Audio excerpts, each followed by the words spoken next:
see if I can project. Oh, that's great. Thank you. Howdy, folks. How y'all doing? That's rhetorical. Don't have to answer. My name's Nav. Navishkar is the full name, but I'm going to spare you that. Nav will do. So if you find me outside, just do that. Just do not say Navi. I do not need Zelda references today, please. I'm here to talk about quite possibly the greatest thing ever.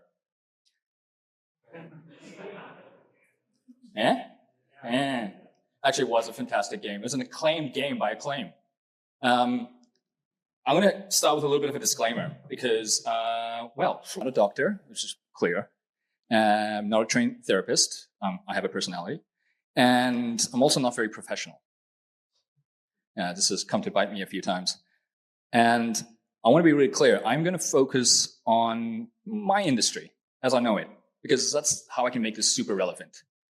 And my industry is in software, the most fun industry of them all. Nothing important like plumbing. Now, that is a real profession. Now, I may touch on some serious items. I may mention a few things that maybe you just don't really want to listen to right now. And I apologize if it does trigger you in any kind of way.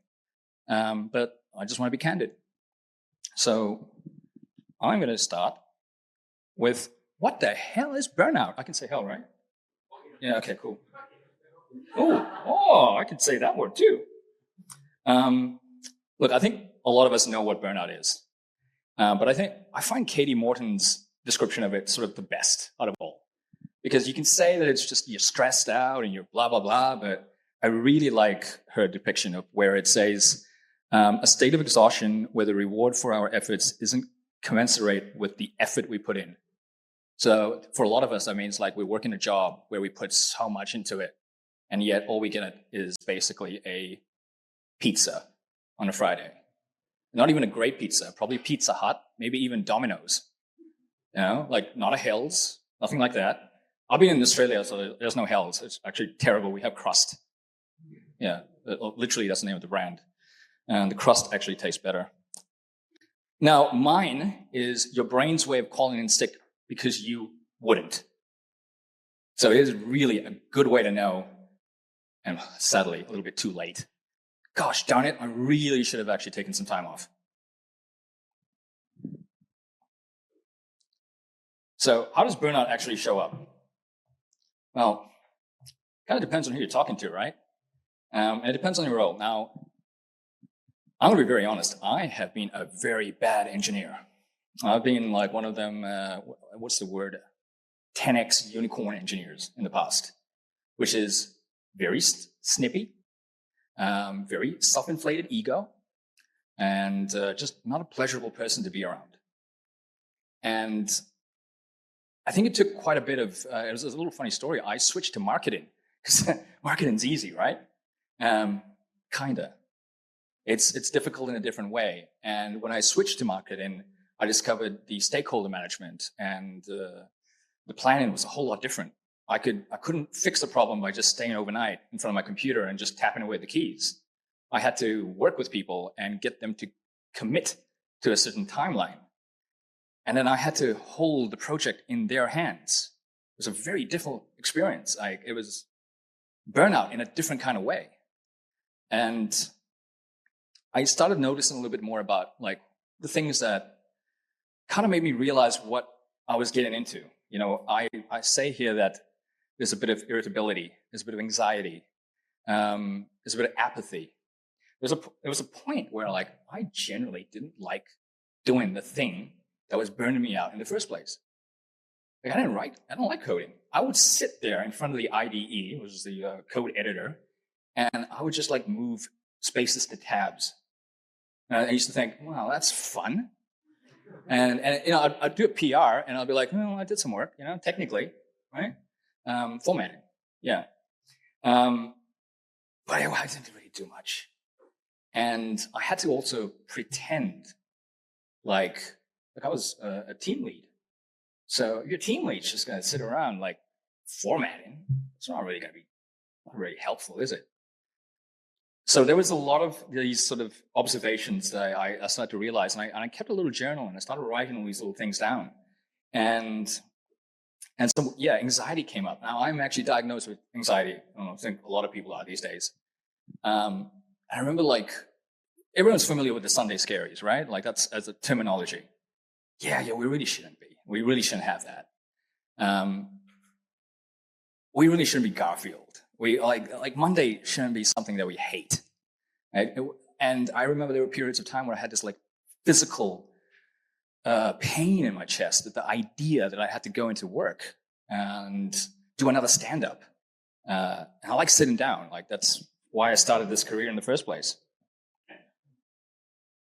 And I'm someone who loved my sci-fi. I loved comic books. I loved all that sort of stuff. And I just couldn't enjoy it anymore. It started to affect me, not just in work, but outside of work, which created a little cyclical thing where it started to affect me even more at work. And I became something of a negative narwhal. That's what I like to call it. It's the most like appropriate way to say it. Narwhals I actually don't even think they're real. They're real? Jeez. It's like a unicorn to see. Yeah. Well, I don't know why we don't use those. I became very cynical. I became very angry. I became hateful. I became very passive aggressive, if you know what that's like stickies on a computer screen kind of passive aggressive, the worst kind. And that's sort of my little, I guess, things I sort of noticed about myself. And one thing that definitely also stood out was my low quality work, which again was a cyclical thing, because I would stay back and do something because I couldn't do it in 30 minutes like I used to, which meant I was burning out even more. So, you know this. Sadly, some of you probably have experienced this. Like, this is hitting close to home. If it doesn't, God, I want your job. I really do. Please reach out to me after. I could really do with one. That's chill. Not plumbing, though. I'm pretty bad at that. So I thought I'd do a little bit of a spin on how I wanted to talk about the things that helped me try to recover from certain episodes of burnout and things that I've sort of tried in future roles to avoid it, or at least avoid getting really caught up in it.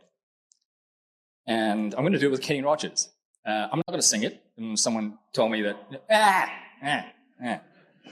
none of that. It was purely a legal thing. God. So you got to know when to hold him, know when to fold him, know when to walk away, and know when to run. You never count your money when you're sitting at the table.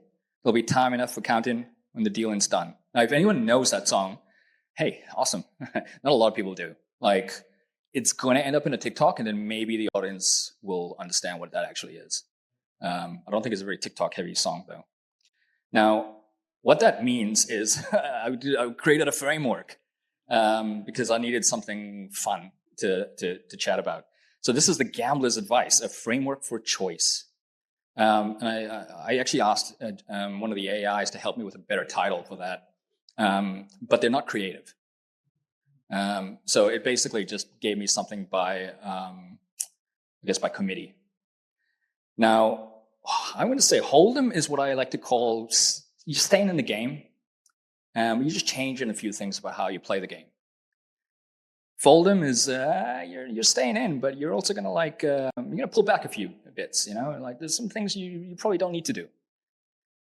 Walk away is, well, you walk away. That's pretty explanatory, and run is even more explanatory. Just get the hell out. So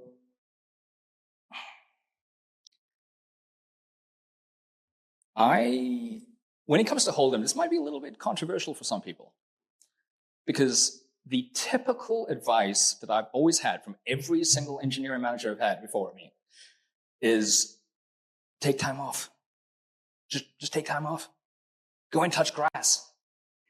Yeah, go and smoke grass. Whatever it is, just doing something with grass. And it's absolutely useless. It's the worst advice. Because for a long time, I had flatmates. I mean, I was in Auckland, for crying out loud. Like, well, I can't afford a place by myself. So if I'm going to go home, I'm going to have to deal with my flatmates. Now, that's a stressful situation as is. So I never really appreciated any of that advice. And let's forget people who are parents who have to go back to another job where their stakeholder is literally pooping their pants. That only happens at work. Well, that happens at work. It's grass related. So the idea here is that there's things you can do at work to kind of alleviate the possibility of getting really burnt out. Now, this is your first touch point. This is a place that you can start making adjustments. And one of those is setting boundaries. Oh yeah, I know, like boundaries. Like you're going to do 9 to 5. Like I've done a lot of startups and I've done scale up. Ain't going to happen. Like there are days where I do a 9 to 5. There are days where I do a 9 to 3. And there are days where it ends up being a 9 to 9. And I hate that that's a reality of this environment we live in sometimes with startups. But it just happens. And the trick is to like not let it be a 9 to 9 a.m. Because when you stay on your Slack, when you're connected, when you're on email, when you're reachable, even outside of your work hours, you're effectively almost working. You're still tuned in. And I think for a lot of engineers here, I make my best architectural decisions when I'm in the shower. Like the best. I just never write them down. And I've used that for like, I often say that when I'm in a room. I'm saying like, I thought of that when I was in the shower, but they never believe me. And it's true though, like I do think about things when I'm in the middle of a movie, when I'm in the middle of just eating food or something like that. And it's very easy to just just be connected because there's so many variables to our work. And unfortunately, it is finding a way to compartmentalize what you're doing. Like that is really, really important. And so some tactics that work for me, I do not have any work apps on my phone. I just do not have anything. No email, no Slack, none of that jazz. Like it's all gone. I only check my mail at a certain time when I'm in the office. I check it in the afternoon because I know I'm already dead. Like my brain's gone. I want to use my brain for doing things that are actually impactful. And so I would write my code and I would do reviews. I would do PR reviews and do what we used to call like RFCs in the morning. Everything else, like talking to stakeholders, talking to engineering leads, afternoon. It's just better that way for me. And I would always ask for things that had an agenda. I needed an agenda. I needed it written down. So these were little tiny things that helped to like alleviate some of that constant shifting in my brain. And boundaries isn't, like I said, it isn't just time related. It's also, what you decide to do when you're at home. And part of that is touch grass. Like that helps. Touching grass does help. Smoking grass does help. Eating grass does help. And finding a support network really helped. I've trauma bonded with so many people in my previous roles. I'm not in an agri-tech right now. I don't do it. But man, I still hang out with those people. We have a little WhatsApp group where we just put pictures of dogs. And it's the coolest, that's really the best WhatsApp group ever. Probably second to just the cats one. Maybe third to the bunnies. I like the bunny stuff. And these are people that I've like really bonded with, and we've kind of shared a lot of this, I guess our tribulations. And we're also, even though we're not working in the same company right now, we still support each other. I still get the occasional message saying, I really hate this. I want to leave. And I still occasionally pop in there with a little meme about how much work. Ugh. So it's a good place for support. Now, I have a very traditional mother. And what I mean by that is she doesn't believe that depression exists. She doesn't believe that anxiety exists. She tells me I just need to eat cabbage and run and get married and own a house. So all these things will fix me. The thing is, exercise actually really does help. Like, it really does help. There is an actual chemical response in your body. It does make a difference. So finding things that help support a healthy habit is going to go a long way. For me, it was discovering Muay Thai, and it just became my life. And funny enough, I would still work the late hours, but it never stressed me out because I had a place that I could just chill out. So these are little tiny things that you can kind of do for yourself. Now, Fold'em. Fold'em's a little bit different. Now we're trying to reduce the externals. And that kind of means for me is reaching out to my manager saying, I just cannot physically do this. Like being really candid and doing it early. Because the last thing you want to do is go to a project lead and say, 2 days before it's due, I can't do this. So part of that is knowing your capabilities. And if you reach out early enough, yes, they can hold back. Because not all these projects are dang important. Crying out loud, I was working on a website. If that thing goes down, it's not a big deal. And the other part that I really enjoyed about that, and this is a sneaky little thing, I would not respond to every Slack message. I just leave it unread. Because if it was important enough, they'd message me again. And if it was important to, which is not a word, they'd message me yet again. And only then would I actually do anything. So it's probably not a great piece of advice, but you know what? Just try it. Just try it. So this helped reduce some of the stresses. But, oh, yes, of course, nuance.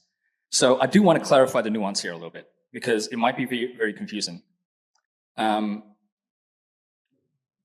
is about affecting your capabilities, and one is about changing the environment around you.